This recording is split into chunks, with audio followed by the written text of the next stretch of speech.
Let's talk about what to do when you get a new lead. There's a lot of talk in the real estate space about needing to lead generate, find the next lead to get the next client, yada, yada.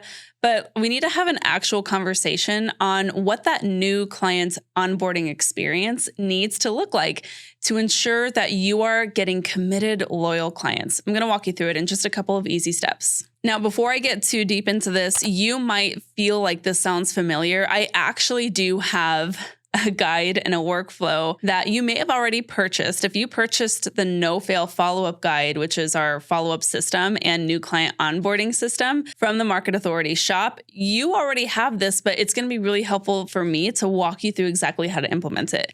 If you don't have that new client onboarding sequence, go ahead and grab it in the Market Authority shop. This is what it looks like. Okay, so for this example, I want to show how I might generate the lead from Instagram. Okay, and I'm going to walk you through that only because for me, Instagram is one of my biggest lead sources. Yes, I get referrals. A lot of those also come in through Instagram. And so I feel like for context, this is going to be the easiest way to illustrate it. So I define a lead as anybody who is interested in buying or selling in the next 12 to 18 months, anyone who thinks they're able to do that within the next 12 to 18 months, and anyone who's willing to do that with me, okay, as their real estate agent.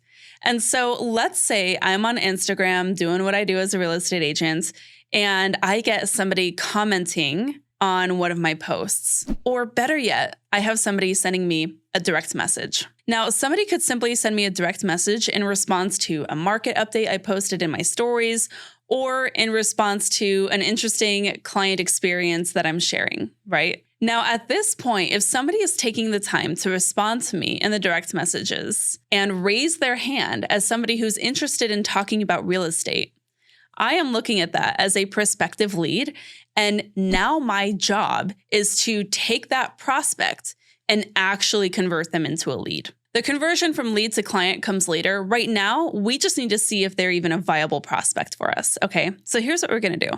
The direct message comes in. Maybe they're asking questions about something that I've posted.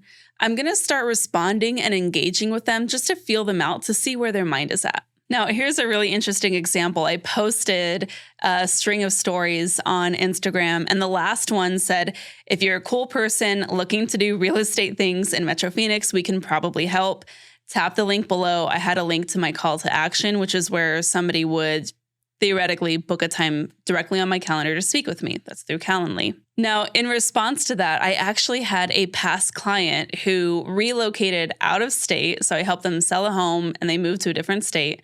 They reached out to that and they said, what if you're a past client who is probably moving back soon and needs some help? And they did the little hand raiser emoji. Now, instantly, I'm not going to be coy and beat around the bush.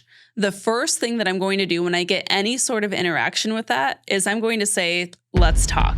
What we have to do specifically in Instagram, but similarly, if we're talking to somebody at an open house or if someone comes in through an online search portal, we have to get them into a space where we control the experience. Now, that means we have to book a conversation. I need to either get her on the phone or I need to get her on Zoom.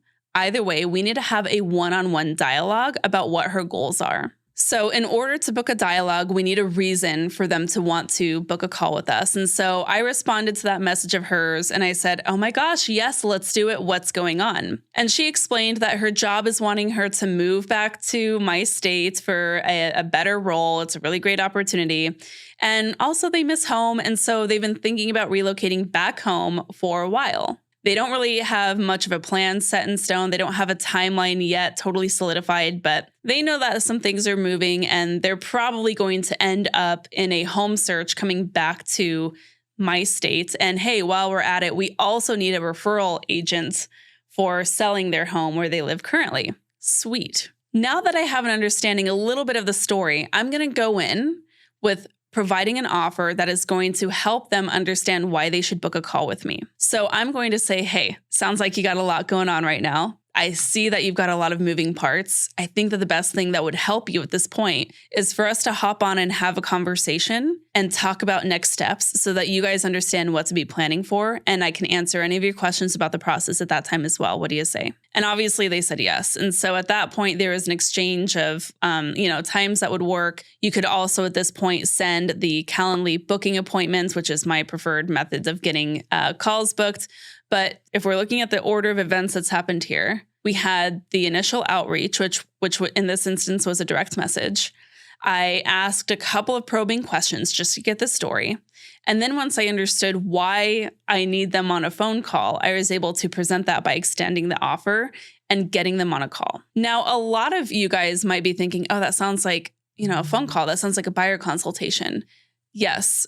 The ultimate goal to generating a lead is setting an appointment, which is a buyer consultation or a homeowner consultation if they are a potential seller. Notice I'm not saying a homeowner consultation or a listing appointment, rather. I'm saying homeowner consultation because you have not earned the right yet at that point to set a listing appointment. You've earned the right to have a conversation about their goals and to see if you might be a good fit. Okay, so I'm just going to kind of make that distinction. But at this point, we are setting a time in the books. We have a call on the calendar, and we're going to hop on maybe a 20-minute discovery call, whatever you want to call it, to learn specifically on all the moving parts and what they need to happen in order to make a move be successful for them. Now, at this point, you have a little bit of a gap, likely, between when you've just interacted with them and when that call is booked.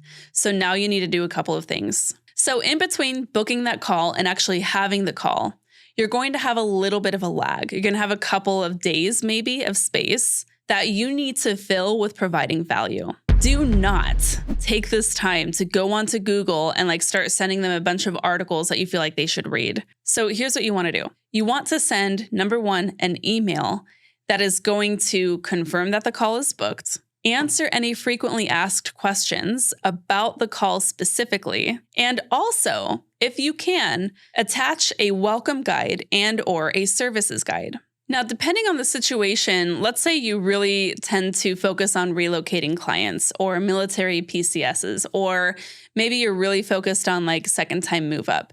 You might even go so far as to having identified your ideal client and creating a guide specifically for their unique situation and their unique goals.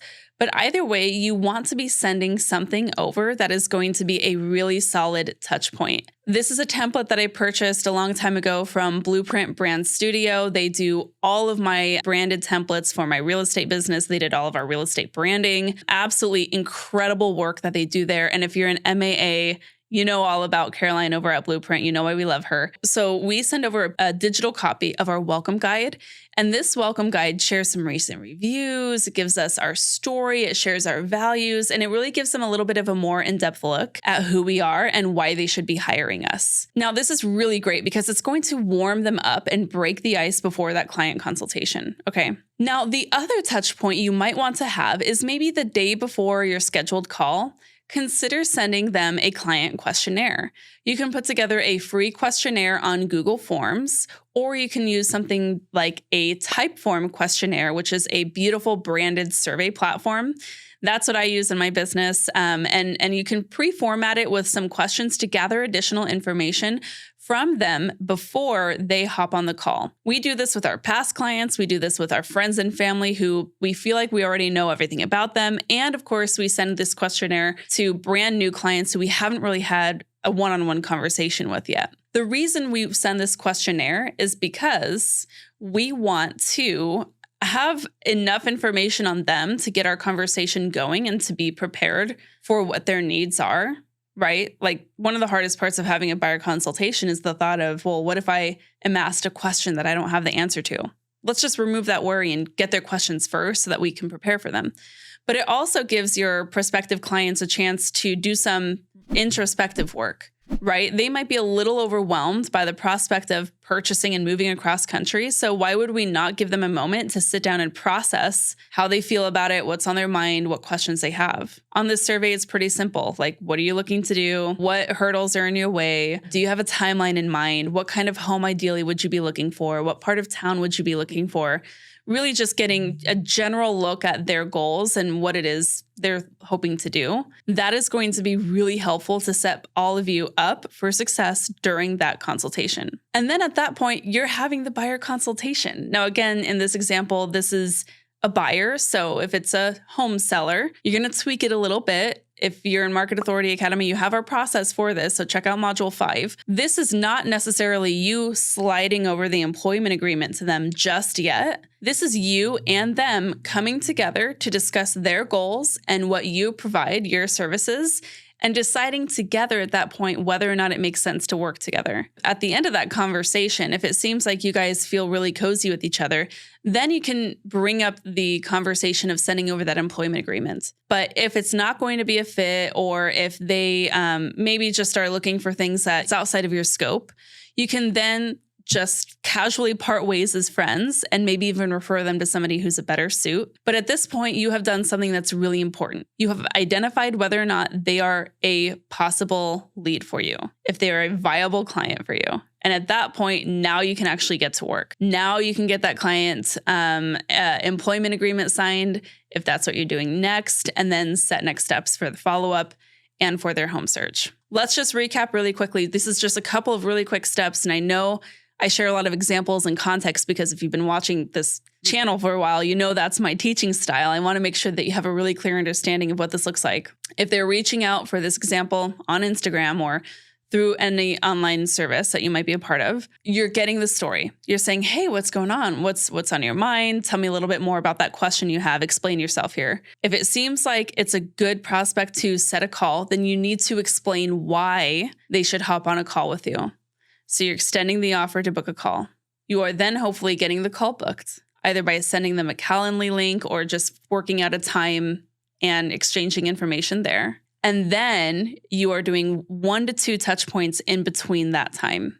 You are sending them a welcome guide and a little bit of an FAQ email. And then you are sending them their client questionnaire before that. That's all you have to do.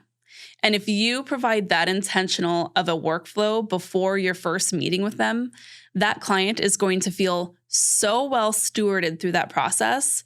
They're going to feel like you are intentional, that you are forward thinking, that you are thoughtful about their experience with you.